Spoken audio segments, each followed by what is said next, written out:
There are places on Terra where even the custodes will not tread. Beneath the catacombs of the Imperial Palace, deeper than the vaults where history sleeps, there is a door with no name.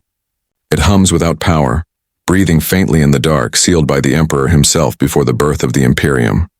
For 10,000 years no one has dared to open it. Not the Mechanicus, not the High Lords, not even the Silent Sisters whose minds can stare into truth without shattering. But the door is moving now. Inquisitor Kael Varen felt it first. Not as sound, but as pressure. A subtle ache behind the eyes that worsened every hour the Astronomican pulsed. The Emperor's light should have been holy, pure. Instead it flickered, and each flicker felt like breath against metal. The throne was changing, and someone or something beneath Terra was calling his name. When the first custodian disappeared during a silent watch, the High Lords called it duty. When the second vanished, leaving only blood and static, they called it heresy. When the third left a message carved into his own armor, "He is not alone down here," they called for an inquisitor. Kael Varen answered, "If the Emperor's body hides a secret, then the Imperium itself may be a lie." And Varen is about to learn that some truths were never meant to be remembered. The darkness remembers everything. Like this light before it's gone. Share it. Subscribe your vigilance. The Imperium survives on faith, and tonight faith might not survive the truth. The descent began in silence. No hymns, no vox records, no rites of ignition. Inquisitor Kael Varen demanded it that way. Words had power, and in the dark beneath the Imperial Palace even a whisper could be mistaken for prayer. He had learned long ago that prayers in the wrong places were answered by the wrong things. The lift groaned as it sank past the last sanctioned level, the lumen strips above fading from white to the dull red reserved for restricted zones. The air tasted metallic, older than dust. Behind him, the retinue waited. Sister Avon of the Ordo Sepulturum, wrapped in gray cloth that hid her face but not her unease. Magos Drain, his augmetic eyes flickering with lines of forbidden data. And Custodian Lieutenant Thane, his armor dimmed to matte black. The eagle on his chest polished until it caught what little light remained. None of them spoke. Even their breathing felt rehearsed, synchronized by discipline or fear. The lift shuddered to a halt. A warning rune pulsed across the panel. Access Void Protocol 9. Dren reached out to deactivate it, but Varen stopped him with a raised hand. "No lights," the Inquisitor said. His voice was calm, but the echo that followed it was not.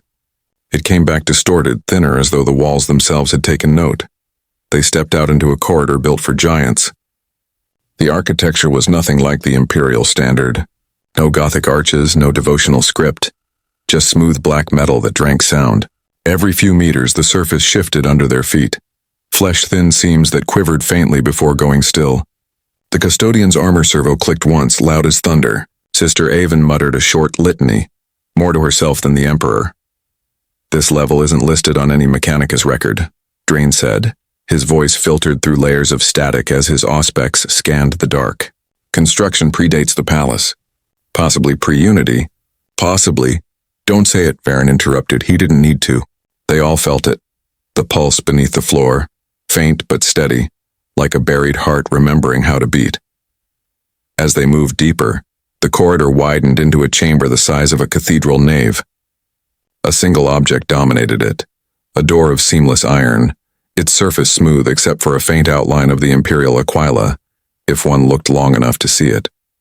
No hinges, no seams, just a suggestion of shape. The air around it vibrated with pressure. Drain approached, his servo hand trembling despite its precision. "Power signature," he said softly. "Low frequency, continuous for—" He hesitated as his sensors blinked red. 10,000 years, give or take.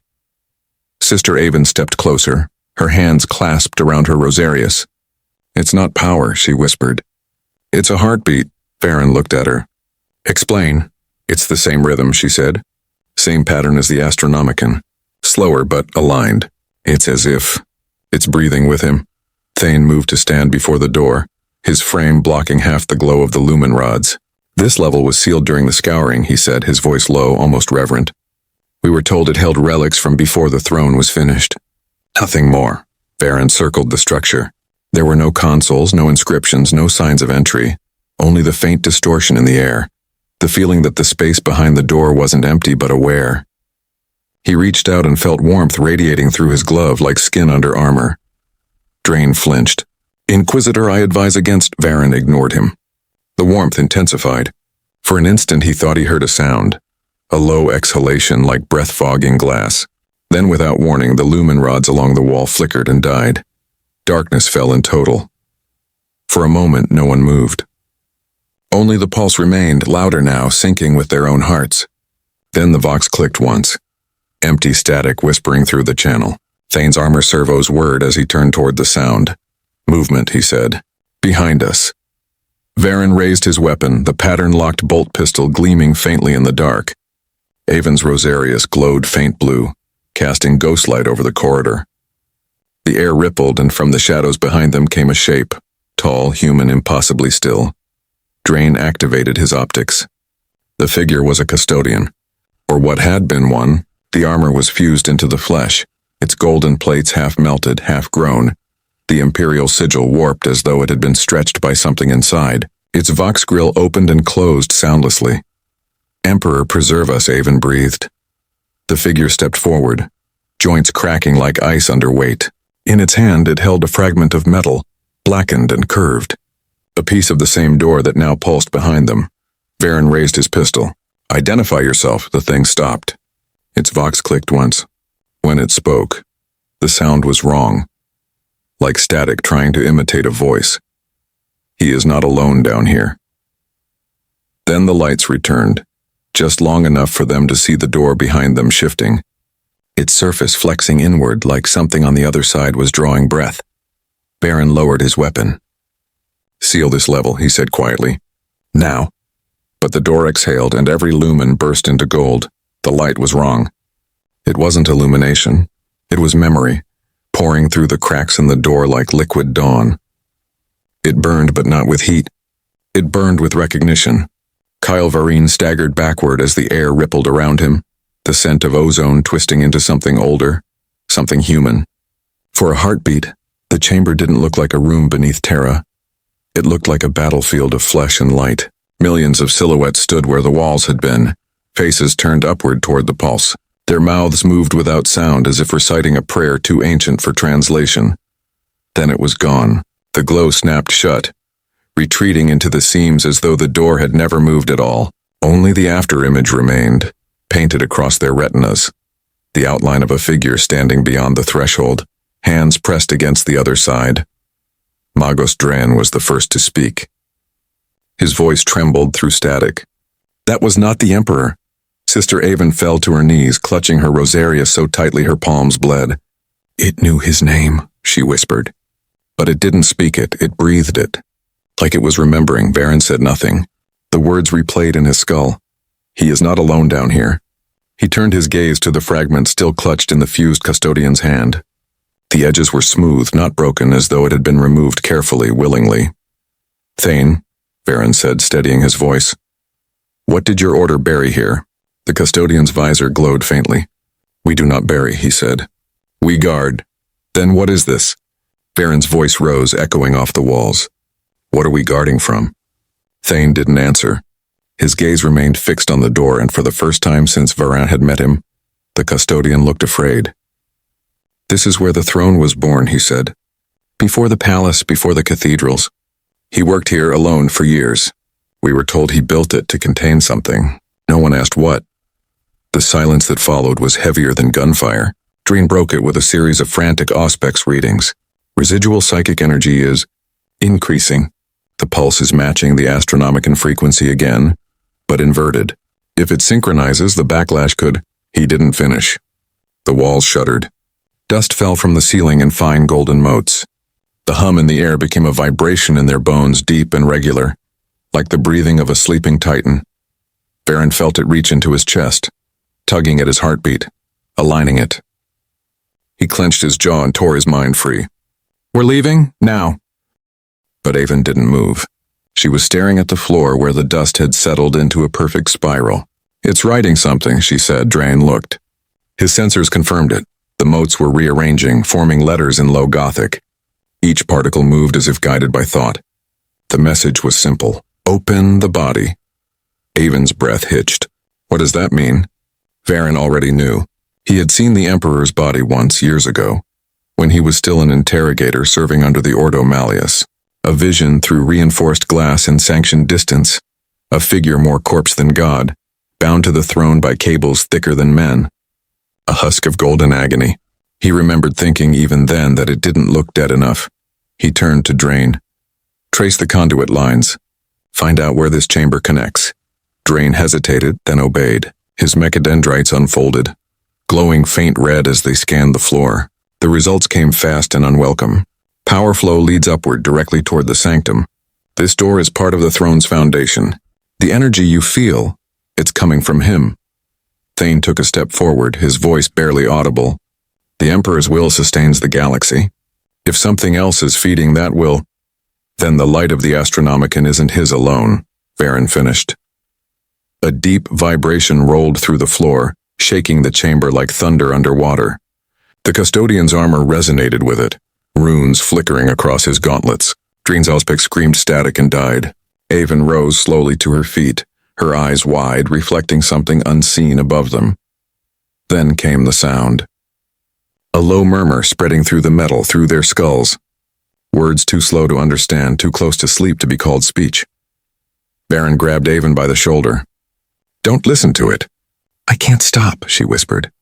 It's his voice. It isn't. The murmur swelled into a chorus of layered tones, some human, some not. The seams of the door glowed faintly again, not gold this time, but pale blue like the light of a dying star. Varen turned to Thane. You said you guard this place. Tell me how to close it. Thane's reply was a whisper. You can't close what was never opened. The floor cracked. A fracture of light split the chamber, running from the door to the ceiling, a perfect vertical line. Through it, Varen saw something moving, something vast and slow, shifting like muscle beneath metal. Drain screamed. His augmetic eyes flared white as every machine in the room came alive. Lenses, circuits, vox nodes, all echoing the same phrase in machine tongue over and over. It remembers, it remembers, it remembers. Varen fired his bolt pistol into the fracture. The shot vanished into silence. The line sealed shut. The light died. Only the pulse remained. The team stood in darkness, breathing hard, waiting for something else to happen. Nothing did. Not yet. Varen lowered his pistol and stared at the unmarked surface of the door. We go back up, he said, his voice hollow. This never happened. As they turned to leave, the vox in Thane's helm clicked once, catching a final whisper. Not from beyond, but from within the armor itself. He is still dreaming. The custodian said nothing, but his hand, once steady as faith, trembled as he holstered his blade. They ascended in silence, and far below them, in the dark where the Emperor's body began, the door exhaled once more softly, like something savoring the patience of eternity. The surface world of Terra had forgotten how to sleep. Even in the highest spires of the Imperial Palace, night had become rumor. Vast photonic arrays burned across the heavens to feed the Astronomican's endless demand, and the glow bled through the clouds like a permanent sunrise. The light was worshipped by the faithful, feared by the damned, and endured by those who served beneath it. To Inquisitor Kael Varen, it had come to feel like a lie painted over exhaustion. He had not slept since the door. The data from the vault was sealed under 8 layers of inquisitorial encryption, and still pulsed faintly in his cogitator. As if the memory of that hum had carried itself into the code, Drain was disassembling the readings in the secure archive of the oubliette, muttering machine prayers under his breath that even he didn't seem to believe. Sister Avon had not spoken in 2 days. She spent her hours in the chapel compartment, Rosarius dark, eyes fixed on the flame of a single candle that refused to die no matter how long it burned. Varen watched the candle too. He couldn't help it. The flicker reminded him of the light behind that door. Thane had returned to the custodian barracks for debriefing, or so the palace claimed. No report came back. Instead, Varen received a sealed order from the Senatorum Imperialis forbidding any further descent below the sanctum levels. The command bore 12 signatures, one of them marked by a sigil he recognized instantly, the mark of the Fabricator General of Mars. The Mechanicus wanted silence. That alone meant something, was alive down there. Varen gathered what fragments he could. Drain had extracted a pattern from the pulse, a sequence of energy waves, encoded not as data but as language. When slowed to audible range, it formed a repeating triad of sounds, a tone, a breath, and a word in lingua technis. First light. Varen stood beside the projection table, watching the waveform flicker. "You're certain?" Dreen's vocalizer hissed static before translating, certain enough to be afraid. The archives mention a protocol of that name once, buried deep within the red vaults of Mars. No surviving copy. I thought it legend. What was it? An experiment, Dreen said, his tone halfway between awe and disgust. Conducted during the dark age of technology. A design meant to forge unity between man and machine through psychic resonance. The project failed. Catastrophically. Varen frowned. How catastrophic? Dreen hesitated. The records say it consumed a sun. A silence settled in the chamber. Avon's voice broke it. She had entered quietly, her expression hollow but calm. If this first light failed, what survived to end up beneath the throne? The Emperor, Dreen answered simply. Or something he learned from it. Varen's stomach turned. You're saying the throne wasn't just a machine, it was a continuation. A resurrection, Dreen said. The energy readings matched the theoretical output of the old design. Except, he paused, except it's not decaying. It's evolving. Varen's pulse quickened. Show me. Dreen activated the holodisplay. A lattice of golden threads shimmered into being, forming an intricate neural pattern, a brain made of light. Tiny flickers of blue danced across its surface, growing in frequency until the entire model pulsed like a living organ. This is the current resonance signature of the Astronomican, Dreen said. It's changing rhythm. Every shift brings it closer to the original first light waveform. Avon crossed herself, the gesture slow and uncertain. Then the Emperor's soul is becoming whatever that machine was. Dreen shook his head. Not becoming, reverting, the waveform implies memory. Like the system is trying to recall what it used to be. Varen leaned against the table, his thoughts spinning. If the throne remembers the first light, then it remembers what came before him. The candle beside Avon flickered. The flame bent sideways, though there was no draft. Dreen's sensors clicked as the temperature dropped 2 degrees. Something's listening, Avon whispered. The lights dimmed. Not by power loss, by command. The lumen globes along the wall pulsed in sync with the holo display, their glow matching the rhythm of the waveform. The air tasted of copper and static. Then the vox channels opened on their own. A voice came through, layered and distant, whispering through interference. Do not wake what dreams beneath the light. Avon stumbled back, clutching her head. That's the same voice from the catacombs. Dreen's auspex emitted a shriek of distortion. Source unknown. No broadcast channel, signal is internal. Varen drew his bolt pistol. Cut the feed. The Mago severed the link. The sound vanished. The holo display burned bright for one final instant, then collapsed into a single point of light before winking out. Silence returned, heavy and absolute.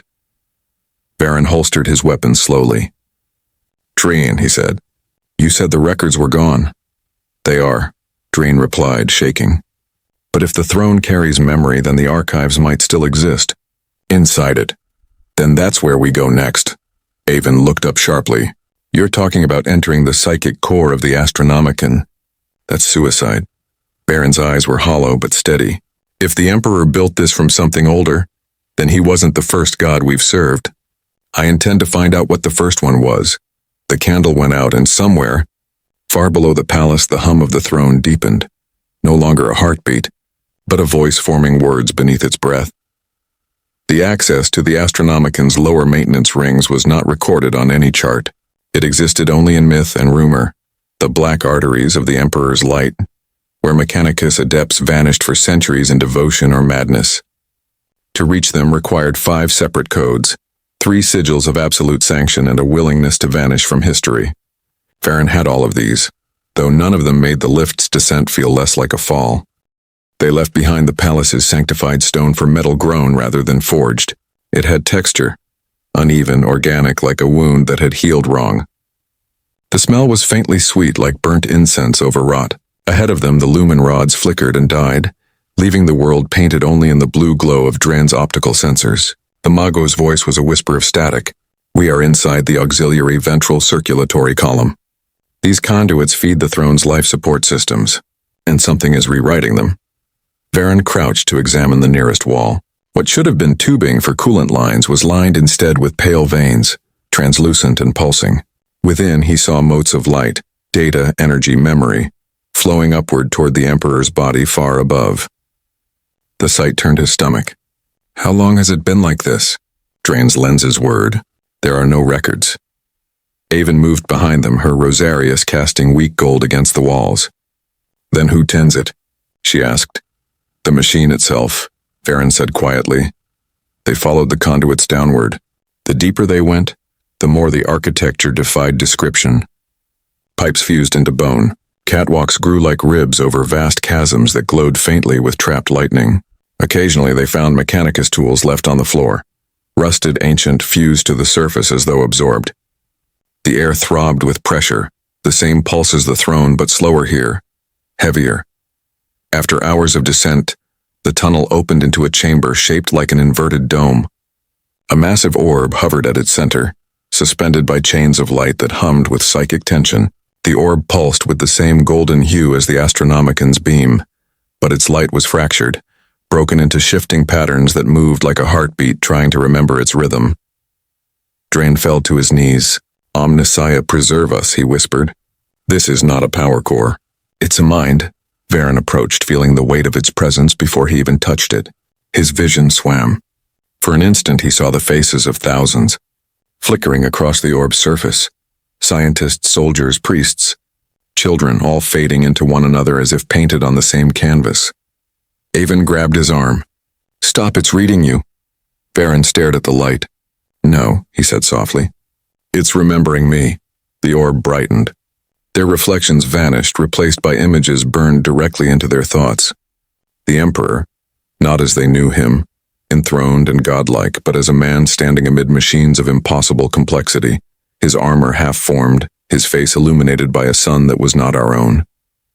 Around him stood figures. Other men, other women, robed in light, each holding fragments of technology that pulsed with power.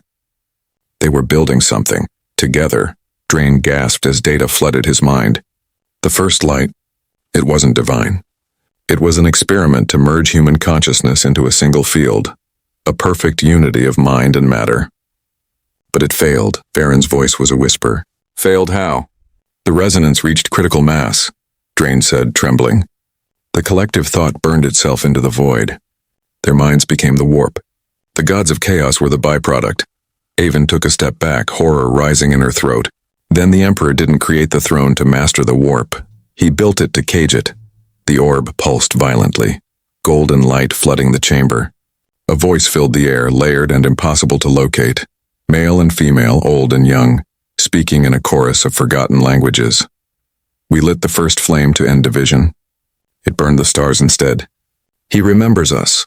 He keeps us asleep. Varen fell to one knee, clutching his head. Who are you? He shouted. The light dimmed until only one voice remained, a whisper almost kind. We are what he was before he was God. The orb fractured. A shockwave of psychic static hurled them backward. The lumen rods burst in showers of sparks.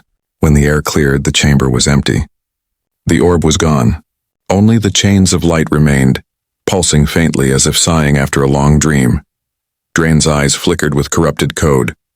The data is gone, he said. Wiped from every system. It erased itself. Varen rose unsteadily. No, he said, staring upward toward the throne miles above. It moved back to where it began. Avon looked at him. You mean into the Emperor? Varen nodded slowly. He isn't just remembering. He's becoming what he was before. For a long moment, none of them spoke. The air was still heavy with revelation. Then the pulse resumed, deeper and stronger than before, shaking the walls. Somewhere high above, the Astronomican flared. Across the galaxy, psychers screamed in unison. The Emperor was dreaming, and this time, something in the dream was waking up with him. The journey back to the sanctum was worse than the descent. Every corridor felt narrower now, the walls too close, the hum too alive. The Mechanicus escort that had met them at the gate moved with mechanical indifference, but Varen could see the tension in their servos. None of them looked directly at him. They didn't have to. Word had already spread through the Vox networks like infection. The Inquisitor had seen something beneath the throne. Something that spoke. By the time Varen reached the upper vault, the air had changed. It carried a faint metallic taste like blood diluted in water. He noticed that even the light filtering from the lumen spires had shifted hue, no longer gold but the pale white of dying embers. Terra's heart was dimming. Magos Drain followed close behind, his gait uneven. His augmetic eyes had stopped focusing properly since the pulse. Half his words came out as corrupted fragments. Sister Avon walked in silence, her faith retreating behind an expression carved from exhaustion. They crossed the final gate under the watch of the Adeptus Custodes. Thane was waiting. His armor no longer bore the Imperial Aquila. It had been sanded away. His face, usually unreadable, was drawn tight with something approaching grief. "Inquisitor," he said, voice low. "You should not have returned." Varen stepped closer. "Then you already know what we found." "I know only that the Emperor's will does not require understanding," Thane replied. "You seek to look upon his body. That is blasphemy beyond any writ." "Blasphemy is what truth looks like to those who fear it," Varen said. Thane's hand tightened around his guardian spear. For a moment, Varen thought he would strike him down right there, but instead the custodian lowered his gaze. "Then you will go alone," he said. "We no longer interfere with the dying." He turned away. No escort followed them past the last threshold. No guards, no priests. The halls were empty. Varen led Avon and Dreen through the passage that wound toward the inner sanctum. The chamber none but the highest Mechanicus and the Custodes themselves ever entered. The air grew heavy, humid. The light dimmed to a constant pulse, perfectly synchronized to the beat they had heard beneath the palace. They entered a space vast enough to drown in. The golden throne towered above them, its scale obscene. Cables the size of cathedral spires plunged from the ceiling into the figure seated upon it. The Emperor's body, half flesh, half architecture. His face was hidden behind layers of decaying gold, but his chest still rose and fell faintly like a continent breathing. Avon fell to her knees. "My lord," she whispered, voice trembling. Varen stood frozen. He had seen the Emperor before, but never this close. Never without the veil of ceremony. Now, stripped of distance, the divinity dissolved into anatomy. The smell of oil and burnt bone filled the air. The floor beneath the throne was slick with condensation that looked too much like sweat. Drain's mechadendrites clicked softly. "The system is not stable," he murmured. "Organic matter and machine function are in competition. He is changing." "Show me," Farine said. The Magos approached the base of the throne and inserted a data spike into one of the interface ports. A stream of binary poured across his lenses. His breath hitched. "The code is rewriting itself," he said. Subroutines folding back into biological patterns. "The machine is growing nerves." The air vibrated with a deep tone that resonated through bone. Avon gasped, covering her ears. "He's speaking," she said. Drain froze. "No, not speaking, singing." The sound came from the cables, from the metal itself. It wasn't melody, but vibration. Harmonics too complex to describe, too human to ignore. The throne was humming. Every frequency matched the waveform they'd recovered from the first light. Varen stepped closer until he could see the thin shimmer of moisture on the Emperor's skin. "You said the first light was a unity of minds," he said to Drain. "If the Emperor merged with it, if he was part of it, then this body isn't his alone."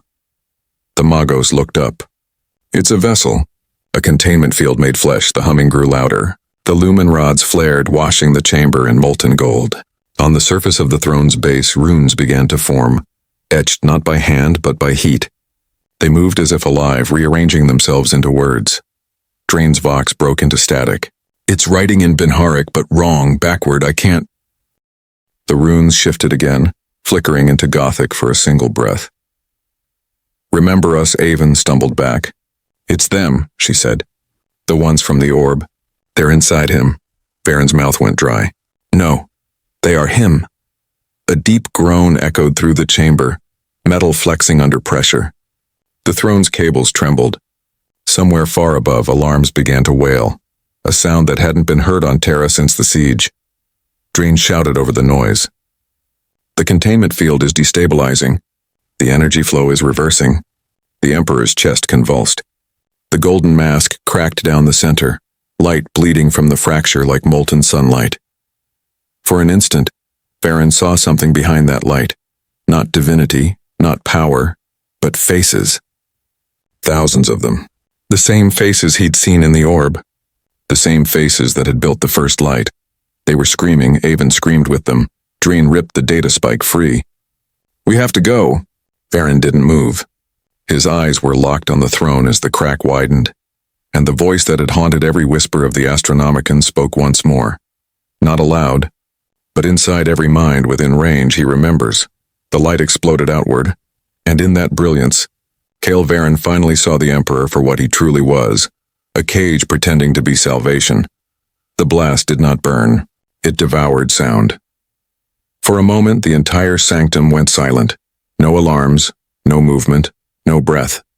The light poured out of the throne like liquid fire washing across the chamber, but it did not scorch. It absorbed. Every lumen, every shadow, every thought seemed to vanish into it. Then slowly, the world returned, reshaped. Varen opened his eyes. He was standing on the same floor, but the room was different. The walls were gone, replaced by an endless expanse of gold light fading into darkness. The Emperor still sat upon his throne, but now the cables that once bound him were gone. In their place stretched veins of light threading upward into infinity. Sister Avon knelt beside him, trembling, her rosarius floating in midair, spinning slowly as though caught in unseen gravity. Drain stood rigid, his body flickering between flesh and metal as his augmetics struggled to reconcile what they were seeing. "Inquisitor," the Magos rasped. "We are inside the resonance field. The throne has pulled us into its psychic substrate." Varen looked around. Every movement left trails of light. "Then this is what he sees," he said softly. A voice answered, not one, but many, layered atop one another. "He sees nothing. He has seen." The golden expanse rippled. Shapes began to emerge within it. Ghostly figures. Human forms half-finished, faces flickering in and out of coherence. They spoke without mouths. 1,000 voices whispering through a single throat. "We are the ones who lit the first sun. We are the memory that keeps the fire alive. He bound us to himself to silence the dark." Avon clutched at Varen's sleeve. "They're the creators," she breathed. "The ones who made the first light." Drain's voice cracked through interference. "No, they're what's left of it. Echoes in the warp, fragments of minds absorbed to sustain him. This is the cost of godhood." Varen stepped closer to the throne. The Emperor's head hung low, the cracked mask glimmering faintly. He felt a pull like gravity made of memory. The closer he came, the heavier his thoughts became, filled with images that weren't his. A battlefield beneath a black sun. A child born without fear. A world ending in light. The voice shifted again, this time singular. "Kael Varen." He froze. The sound of his name spoken here felt like a blade pressed against his throat. "You came seeking truth." Varen swallowed hard. "What are you?" What he would not remember. The light behind the mask flared, and Varen saw flashes. Images that shattered the lie of the Imperial faith. The Emperor, still mortal, standing before the burning remains of a machine identical to the throne. Scientists kneeling, pleading as the device devoured their minds. His face illuminated by the light of a dying star as he whispered, "I will finish what you began." The vision broke. Varen stumbled back, gasping. He wasn't saving humanity, he said. He was containing it. The voice softened. He feared what we made of ourselves. He became the wall between man and God, between memory and madness. But now the wall is breaking. The throne trembled. The faces in the light twisted, merging into one vast shape, human and machine, divine and broken. The golden glow dimmed to amber. Drain fell to one knee. "Inquisitor." "The field's collapsing. We must disengage or we'll be absorbed into the core." Varen ignored him. "If he's the wall," he said, "then what happens when the wall falls?" "Then everything he kept asleep will wake." The light around them rippled like water. Avon screamed as her rosarius shattered into dust. The scent of burning ozone filled the air. Drain's augmetic limbs sparked and fused. His voice degraded into binary gibberish. Varen stood before the throne, staring into the crack of the Emperor's mask. A single eye glowed within, golden, ancient, and utterly human. It regarded him not with wrath, but with unbearable sorrow. "Help me remember," the Emperor whispered. Varen reached out before he could think. His fingers brushed the edge of the mask. The world convulsed. Every voice in the chamber screamed in unison, not in pain, but in release. The light imploded, collapsing back into the body on the throne. When the silence returned, Varen was lying on the cold floor of the sanctum. The alarms were gone. The light of the Astronomican pulsed steadily again. Calm, steady, pure. Drain was dead. His augmetics fused into slag. Avon lay unconscious beside the stairs, breathing shallowly. The crack in the Emperor's mask had sealed. The throne looked as it always had, eternal and immovable. Varen stood, trembling. He stared up at the figure and waited for something, anything, to happen. Nothing did. Then he heard it, a whisper beneath the hum of the engines. He remembers. Varen turned, but the chamber was empty. Only the sound of the throne filled the air, and deep within that sound he thought he heard it again. The faint, steady beat of a human heart, buried somewhere inside the machine, still trying to wake. The Astronomican had changed. At first no one noticed. Its light still burned across the void, bright and constant, guiding ships through the storms of the warp. But astropaths began to speak of new harmonics beneath the pulse, notes that didn't belong. The choir masters of Terra dismissed it as interference, an echo of the Emperor's will adjusting to stress. Yet across the Imperium, psychers woke screaming, their minds filled not with visions of golden light but with voices speaking in unison. We remember. Inquisitor Kyle Varen felt it even before the reports reached him. It began as a tremor in his teeth, a vibration too soft to be sound, too persistent to be ignored. He had left the palace after the incident. His name struck from every record by decree of the Senatorum. Officially, Kyle Varen had died in the sanctum. In truth, he had walked away from it, carrying something that refused to let him go. He spent his nights in the oubliette vaults of the Ordo Malleus, sifting through data slate fragments, cross-referencing patterns in the warp's turbulence. The result was undeniable. The Astronomican's waveform was changing, bending toward the frequency of the first light. Every day, its pitch grew closer to something not meant for mortal ears. The dreams came next. They began softly, scenes of places he'd never been, ruined laboratories under crimson skies, glass corridors reflecting faces that were not his, then deeper visions, worlds folding in on themselves, suns blooming and dying in the same breath. In each dream he saw the Emperor standing at the center of it all, hands outstretched, not in command but in apology. When Varen woke, he could still hear the voice, not his words but his presence. You opened the body. He stopped praying after that. Drain's corpse had been reclaimed by the Mechanicus, his remains sealed in a data casket that no Magos dared open. Sister Avon was gone too, taken by the Silent Sisters who claimed they could quiet what she had heard. Varen suspected they meant execution.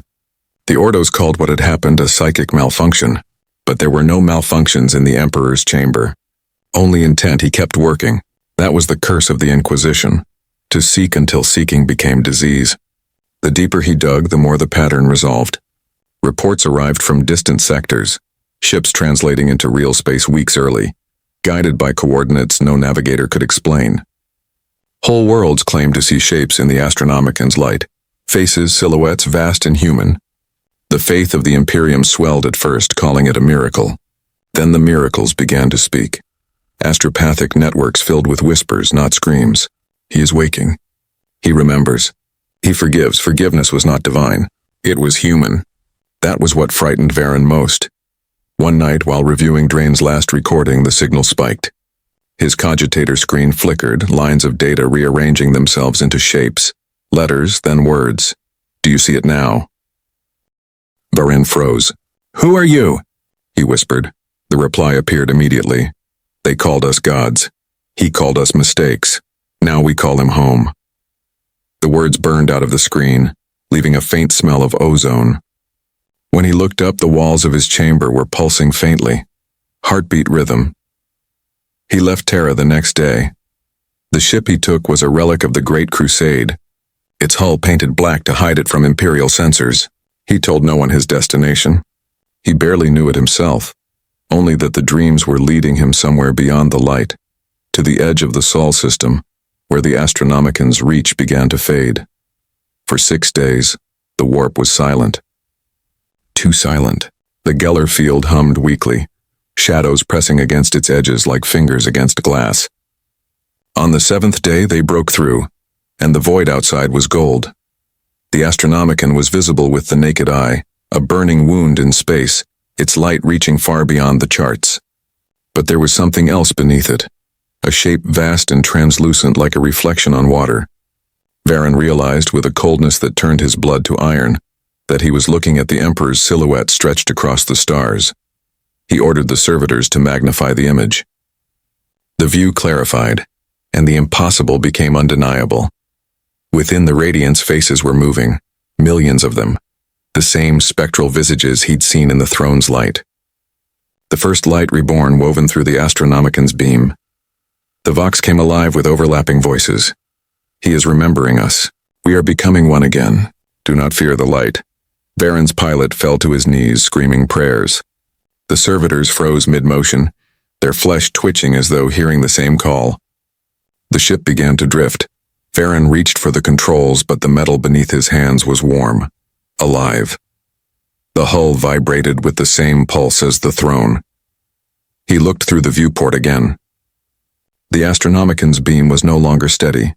It was breathing, expanding. The Emperor's dream had escaped the throne.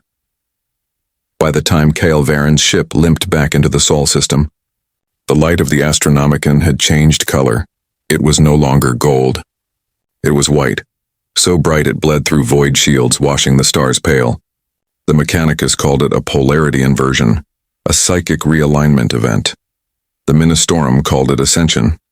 The Inquisition called it heresy, but none of their words mattered. The light was not asking for belief anymore. It was remembering itself. Terra's orbit was crowded with prayer fleets and penitence barges. Vox traffic screamed across every channel. Commands, hymns, panicked orders from High Lords who had not slept in days. The Emperor's chamber had sealed itself. No custodian had emerged since the flare began. And on the planet's surface, millions of pilgrims lay prostrate in the streets, faces pressed to the stone, whispering fragments of dreams they could not understand. Varen watched it all from the ship's observation deck, the viewport filled with the blinding storm. Every time the light pulsed, the ship's instruments faltered, as if the Astronomican itself were drawing breath. Sister Avon's voice came to him from a long distance, echoing through a fractured Vox line. He hadn't heard her since the sanctum. Now she sounded calm, too calm. It's happening everywhere. The choirs are breaking. Psychers aren't burning out anymore, they're singing. They all know the same words. By what words? Varen asked. She hesitated. Then she whispered, "We forgive you." The channel cut out. Varen felt his knees weaken. Forgiveness, such a small human word. The one word that had never belonged to the Emperor. If it was his voice, it wasn't the one the Imperium had built around him. He ordered the ship toward Terra. The navigator refused. He said the warp had gone silent, that the Emperor's light was no longer guidance but gravity. To approach it was to fall. Varen overrode the controls manually. He could feel the pull already, like a heartbeat tugging at the marrow of his bones. As the ship descended into the upper atmosphere, the light resolved into shapes. Giant silhouettes hung in the clouds, statues of gold and shadow that moved as if alive, dissolving and reforming with every pulse. The city of the palace sprawled below, aflame not with war but with revelation. People filled the streets, faces turned upward, eyes burning white. Some wept, some laughed, some simply stood, silent as if listening to something beyond words. The ship crashed into the lower terrace of the sanctum. Varen crawled through the wreckage, lungs filled with smoke and the metallic tang of ash. The light above him beat like a second sun. He made his way toward the throne. The corridors were empty now, no guards, no priests, no sound. The great banners of the Imperial Aquila hung limp and colorless. As he climbed the final stairs, he realized the silence was not absence but listening. When he entered the chamber, the throne was no longer there. The golden machine had come apart, its structure uncoiling into spirals of metal that floated mid-air, humming softly. The Emperor's body sat at the center, still upright, still bound to what remained of the frame. But he was no longer alone. The air shimmered with translucent shapes, millions of them, souls woven into light. The faces of the first light, the faces of humanity itself, they looked at him, not with worship but with recognition. "You brought us back," they said together. "You opened the body," Varen's voice cracked. "I didn't mean to." You remembered. He fell to his knees. What are you going to do? The Emperor's head lifted. The mask was gone. His face, if it could be called that, was a shifting mosaic of human features, thousands at once, smiling and grieving and remembering. What I was made to do, he said. Wake up. A tremor rolled through Terra. Every cathedral bell rang in perfect unison. Across the galaxy the warp howled, and then impossibly it quieted. The storm stilled. The eye of terror flickered like a dying flame. For the first time in 10,000 years, the Imperium grew calm enough for light to pass through unbroken. On Cadia's ruins, on Macragge's, on Armageddon, soldiers stopped mid-battle and stared at the sky as the stars returned to view. For a heartbeat the galaxy looked clean, and then came the whisper, carried through every vox, every mind, every machine. He remembers us. We are awake. The throne dissolved completely. The faces in the light folded inward, merging into the figure on the dais until only one remained. The Emperor, human once more, eyes open and filled not with godhood but with sorrow. He looked at Varen. You shouldn't have come back, he said. Varen tried to speak, but the words died in his throat. What happens now? The Emperor smiled faintly. Now, he said, you learn what comes after faith. And the light went out. When the light died, the galaxy held its breath. For 10,000 years, the Astronomican had burned unbroken, a beacon of faith and fire. Now it was gone. The warp lay still, silent as the vacuum between stars. Ships drifted without guide or song. Astropaths woke to the sound of their own breathing and wept because it was the first silence they had ever known.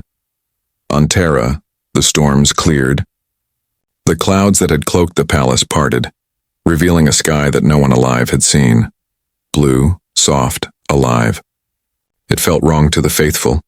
It felt right to everyone else. Kael Varen stood at the edge of the sanctum's ruins, his body scarred by light, his mind hollowed by what he had seen. The throne was gone. The Emperor's body had dissolved into dust finer than gold, scattered across the chamber floor like ash from a burnt scripture.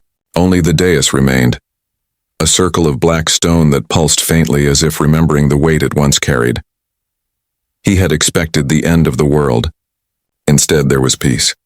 That was what terrified him most. The air shimmered with residual heat and the smell of metal lingered like incense. The custodians were gone, either consumed in the flare or vanished by command. The Mechanicus had sealed the forges. The High Lords had fled into their bunkers, whispering of omens and judgment. The Imperium had lost its god, but it had not yet realized that the loss was liberation. Varen walked through the silent hall, his boots leaving faint prints in the dust. Each step echoed like a memory. He reached the center and knelt, placing his palm on the cold stone. Beneath his hand he felt something warm, a faint rhythm, slow and human. He is not gone, he thought. He has only changed. A voice rose from behind him. You shouldn't have survived, he turned. Sister Avon stood in the doorway, her face pale but alive. The silent sisters had not silenced her after all. Her eyes were different now, brighter, unblinking, as if they reflected more than light. I heard him, she said. When the throne broke, he spoke to all of us. Every living soul on Terra, every voice in the warp. What did he say? Varen asked. She looked past him toward the dais. He said we could leave. The words hung in the air, heavy as fate. Varen rose slowly. Leave what? The cage, she whispered. The Imperium. The dream. The lie that kept him alive. He felt the weight of it then, the truth pressing against the edges of his mind like a second skin. The Emperor had never been a god.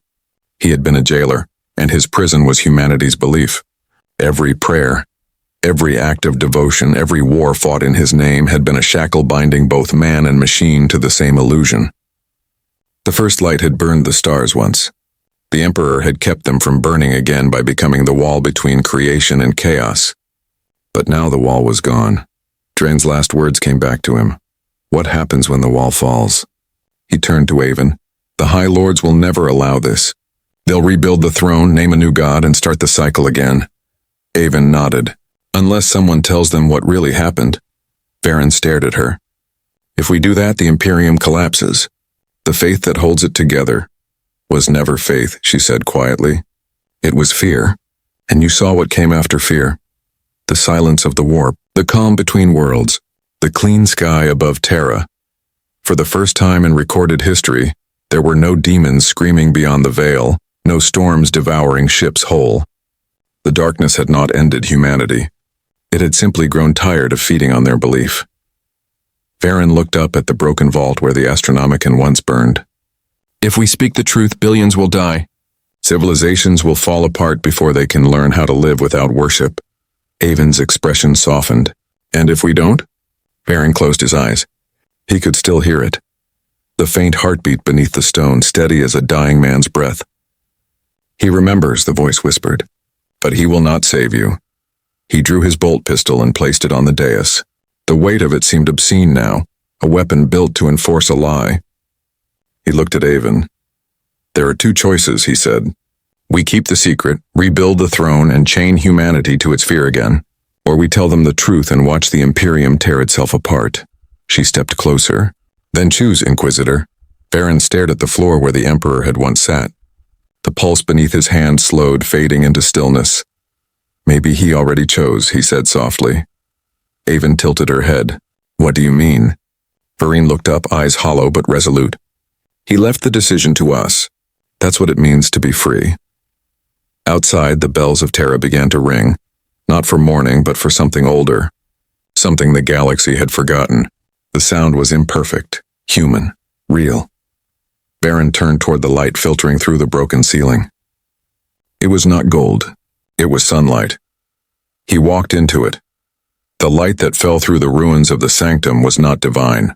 It was clean. It carried no chant, no promise, no command.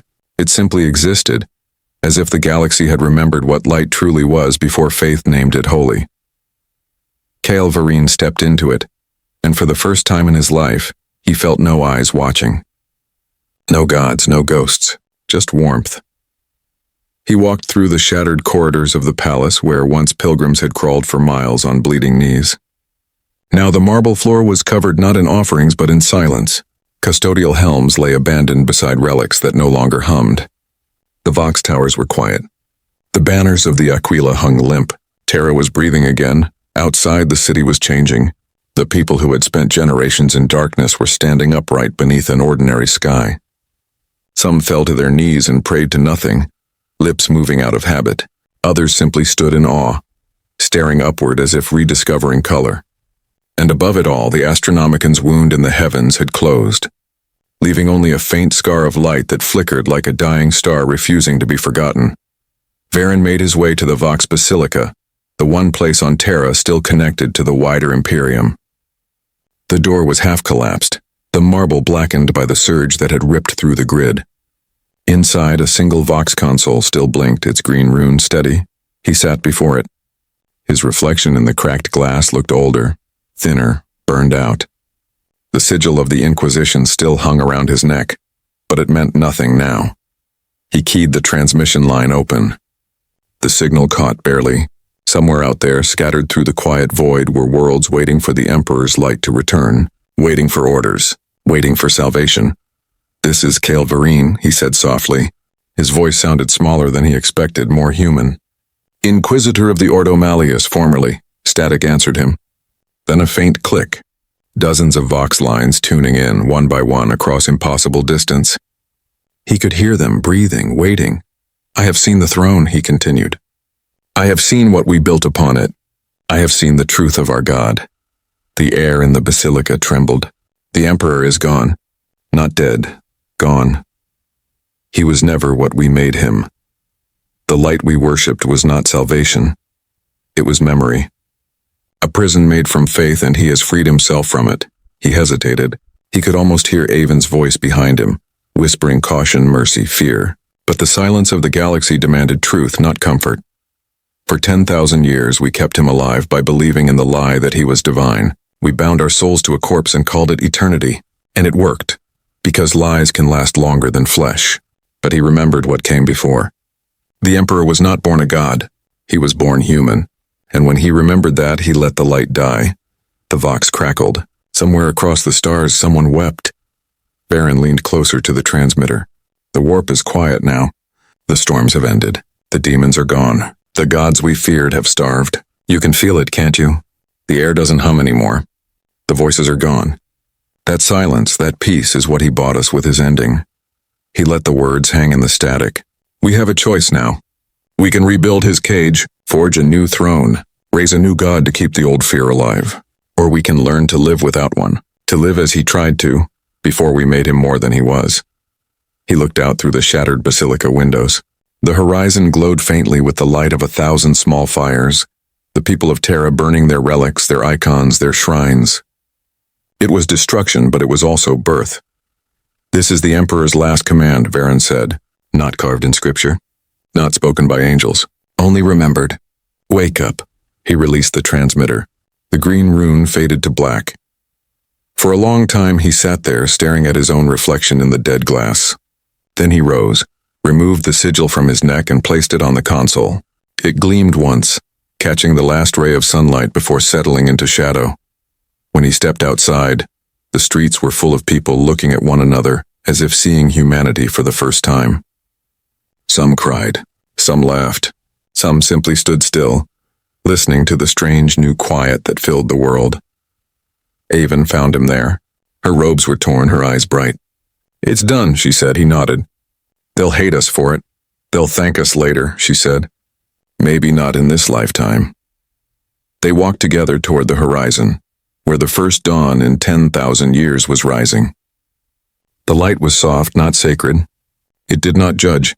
It did not bless. It simply illuminated.